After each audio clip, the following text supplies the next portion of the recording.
guys, we are live. So I am excited today. What I want to share with you and talk about is 3 tips for a homemade, homestead, frugal Christmas that you can start and should be starting to do now if you haven't already. So let's get to the very first tip, and that tip is budgeting. Budgeting is this is going to be a twofold tip, because when we're planning out gifts to give for a homemade Christmas, we're not only budgeting our money and our funds, but we have to budget our time, because we live, as much as I love an old-fashioned everything, we are definitely in a fast-paced world and society, and we don't have a whole lot of extra time. So you need to realistically account for how much time you have available to make your homemade gifts. What we need to do is, budget is twofold. It is going to be our money. So we need to figure out, if you don't already have a monthly budget for your funds, then you are definitely going to want to do that. And when this live broadcast is over, I will provide links for you. I've got some budgeting podcasts and some budgeting posts that can help get you on a budget and give you some tools to do that. But you're going to have to take your budget, and then you're going to have to figure out of your monthly budget, your regular funds that you've got, how much of that you're going to be devoting to Christmas. So if you're just now figuring out that budget at the time of this recording, it is November 3rd, then you're going to be able to take whatever extra funds you've got either put away or that you can take from your regular monthly budget for November and December. And it's really important that you do set a budget, because it is so easy. I tell you what, you guys, my love language is giving gifts. I love to give gifts to people. So if I'm not careful and I don't have that exact set budget down, then I will just go crazy and I will blow my budget, because I'm so excited to get these things for people that I love and I think that they're going to really love. That's why I say definitely have a budget, and a time budget too, because we want to enjoy the holidays and the season and the relationships that we have with people, especially this time of year, all year, but especially at Christmas. So if we don't factor in how much time that we realistically can spend to making our homemade gifts and putting these things together, we can get frazzled real quick, and then it is not a happy, joyous season, right? So those are my first 2 tips that I want you to do. And they're going to apply as we come into tip number 2. So tip number 2 is you need to make a list. And I don't mean a Christmas list of the things that you want, though you can do that as well. But you need to make a list of the people that you want to give gifts to. And I'm meaning everybody, not just, obviously your significant other, your spouse, your kids, mom, dad, whoever it is in your family that you normally exchange gifts with. But you also need to think about, do you exchange gifts with coworkers? Do you give gifts to neighbors? Do you give gifts, do you do Secret Santas maybe in your church or Bible study or whatever it may be? Make sure that you really list every single person that you plan on or normally give a gift to. So after you have your list of your people, then we've got our budget, and we have to decide, how much of the budget is going to each gift for each person. Now, ideally, we would have enough funds and we would have enough money in the budget to allocate to be able to purchase gifts for everybody that we want to. But I will tell you what, that has not always been the case for me, and it's probably not always the case for you. So for example, my husband's hours were just recently cut at his work last month, 8 hours a week. So I have to really look at my list of people that I'm buying for, and I have to decide, when my funds have been cut, who I'm going to still purchase gifts for.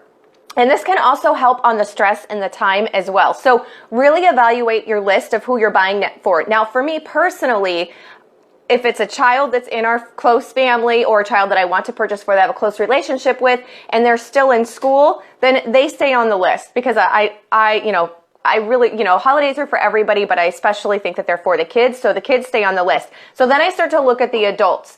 And if you are really stressed for funds, a lot of times other people are too. So you can go to the people, especially if you have a close relationship for you, like they're in your family. And we actually did this with, my husband's side of the family. Is we used to buy just for everybody, and then we would do a name draw, and it was lots of fun, but a lot of us were getting stressed, and so we went and said, okay, what if we cut out, the name draw, and then we don't give gifts, or we kind of bring down the level of the gifts that we're giving? And everybody was totally on board, so that's what we've done. So that helped in that area. Then another thing too is, a lot of times you'll kind of get in those, I have a really large extended family. I have 10 siblings, so add, siblings, spouses, my nieces and nephews, all that fun stuff.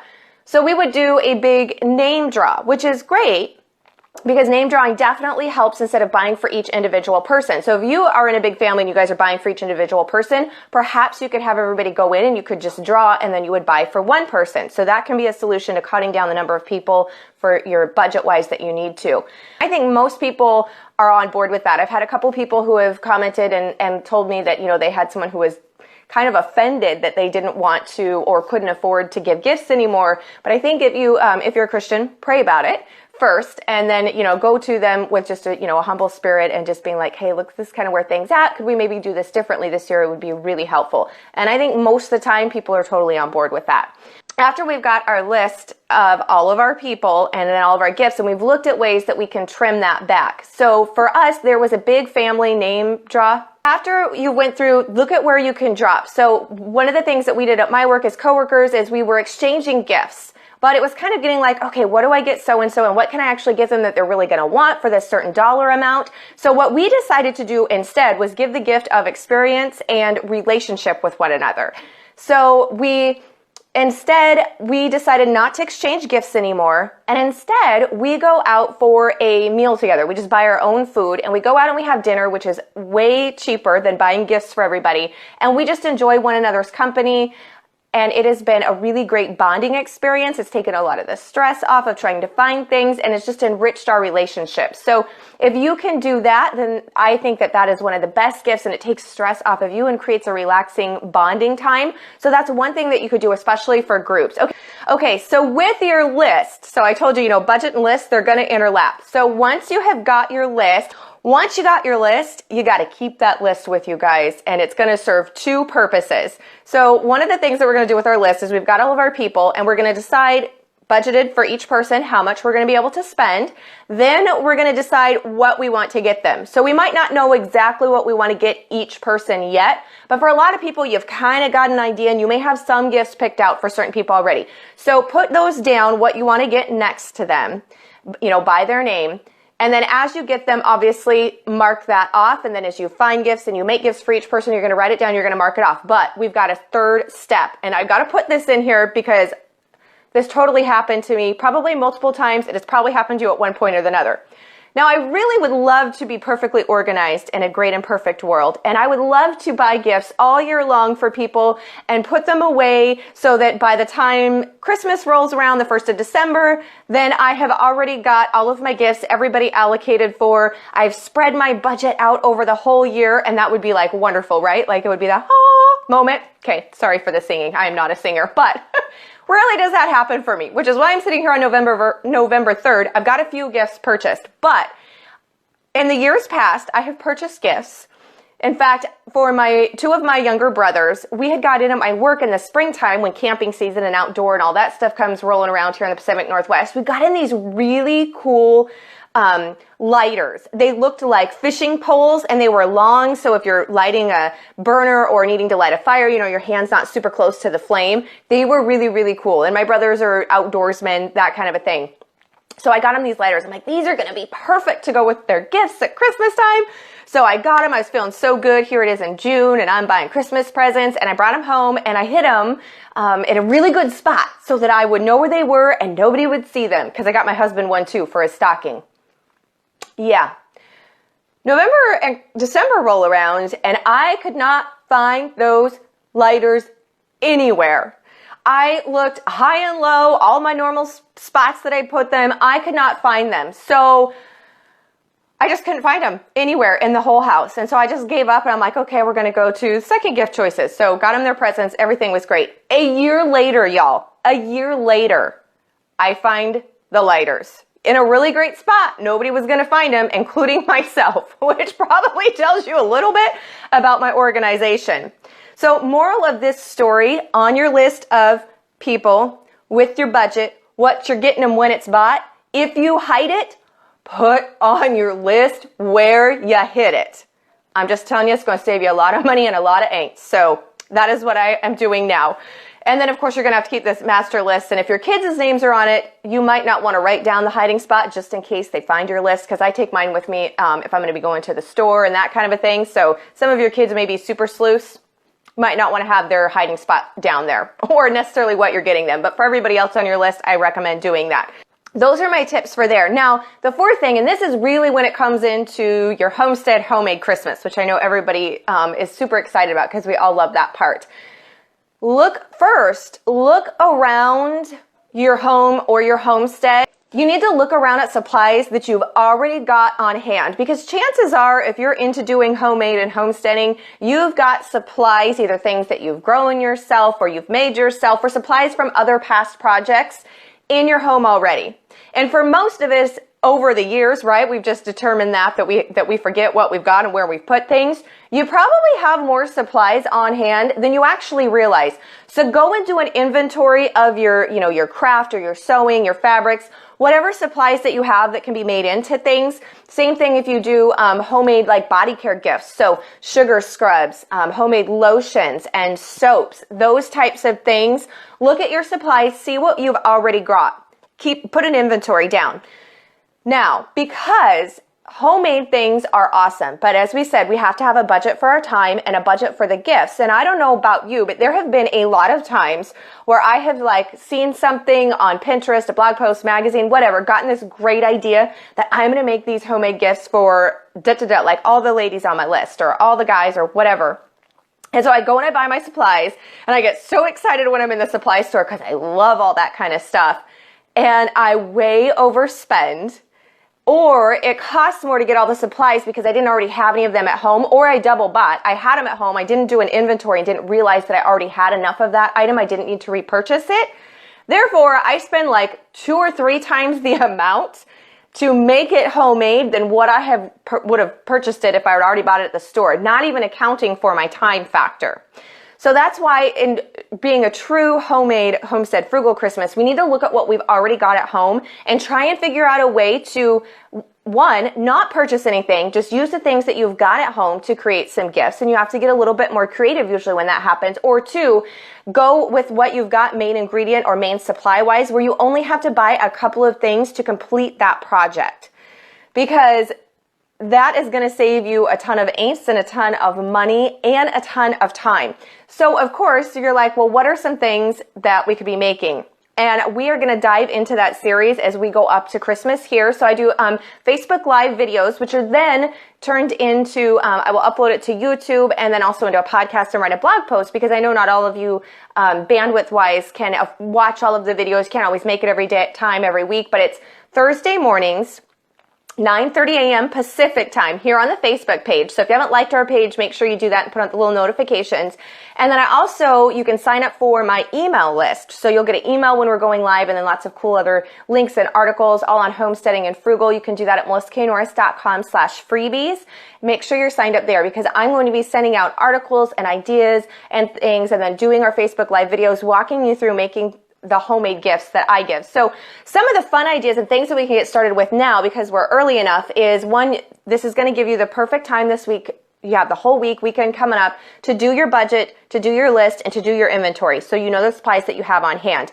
And one of the things that I love to make, and I make it especially this time of year because I give it as gifts, and I don't know about you guys, but my skin, once the weather turns cold and dry, it seems to suck the moisture out of your skin, and my hands get really, really dry. So one of my favorite things to do, it's super easy, it's only 3 ingredients, it takes like 15 minutes, no joke, from start to finish, is to make homemade lotion bars. So you'll want to make sure that you've got supplies on hand. It's shea butter, coconut oil, and beeswax. And then if you want to add any kind of fragrance, then you can do that as well. You can do it with essential oils or fragrance oil, whatever. So I'm giving you a list there of the things that you need, and then we'll do that on our Facebook Live coming up, and I'll walk you through how to make those. But those are really great. They don't have to cure like regular soap, and you just melt them. It's super easy. So that's one of the things I like to do early, because my skin gets so dry, then I have them for myself, and then I can give them as gifts. And it makes a whole lot because you can make them relatively small. So those are good things that you can gift to a lot of people, or you can add to a gift. So that's one thing. Another thing that I like to do is I like to go through, because if you aren't familiar with me, I have an addiction to mason jars and canning, y'all. So just putting that out there. So I love to go through, and this is a really homesteading part, is I like to go through and I like to see from the crops that we have raised and the food that I have put up, is I always make special jams and jellies and pickles and things. And especially for family, I know which family members really like certain recipes or certain foods. So I can create like a homemade gift basket. So I can put in there their favorite home canned things, apple pie filling, apple pie jam, red pepper garlic jelly, which all those recipes, by the way, are on my blog. So you can grab those, melissaknorris.com.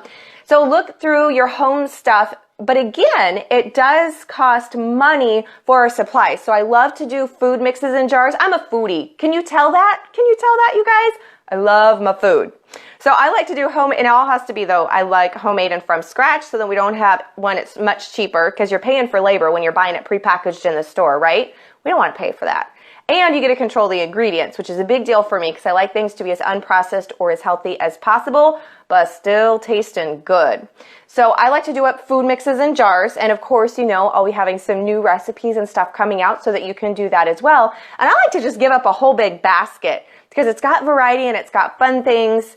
And for me, it's a lot easier a lot of times to make smaller gifts to create a big or a full homemade gift than it is to do like a really huge project, because I do love to quilt and I love to sew. But if you're making a quilt for someone or you're sewing something, that is a lot bigger time investment and usually monetarily investment as well for just one person. And not that I don't think that one person is worth it, but we have to be realistic going back to our budget. Vicki, my pie crust is amazing. Thank you.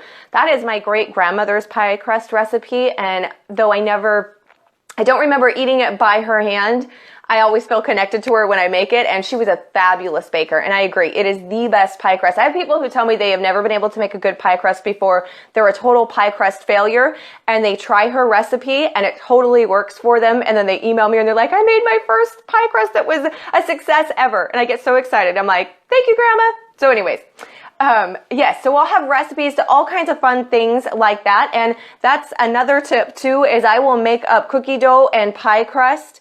Amy, I will link to it. It's also at melissaknorris.com. And then there's a recipe button and you can find it in there. Or you can just type Melissa K. Norris flaky pie crust recipe. You'll get that in Google as well. But I'll put some links in there because it's totally awesome.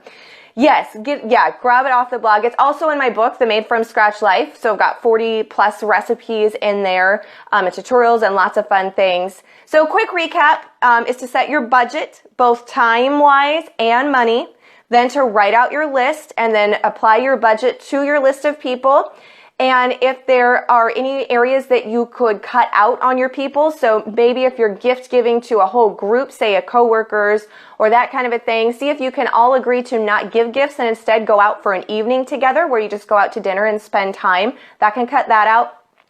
If you're giving to everybody individually, see if you could put it collectively into a name draw instead type situation. Or if you're in name draws and that's still too much, ask if you could bow out instead. And of course, we will be talking as we go further down into getting closer to Christmas. I will be sharing here every Thursday morning, 8:30 a.m. Pacific time, my homemade Christmas ideas for making both gifts and homemade decoration, because I love to decorate for the holidays, but I like to do it Laura Ingalls style, where I'm not purchasing a whole lot from the store. So we're going to be getting to all that. And then our tip number 4, well, kind of tip number 3, but kind of falls into tip number 4, was to look around your home and take an inventory of the supplies and the things that you already have on hand that you could turn into gifts, so you don't double buy or double purchase, and try to be creative and use the stuff you already have at home to create some homemade gifts. And of course, we'll be having all of that coming up. So thank you guys so much for joining me. So I will be back here with you next Thursday morning, and I will provide some links for you of the stuff that we talked about. And do sign up for my email list so you don't miss any of these or miss out when I send out the tutorials and the links for all of the stuff that's happening, melissaknorris.com/freebies. Thank you guys so much. I look forward to being with you next week.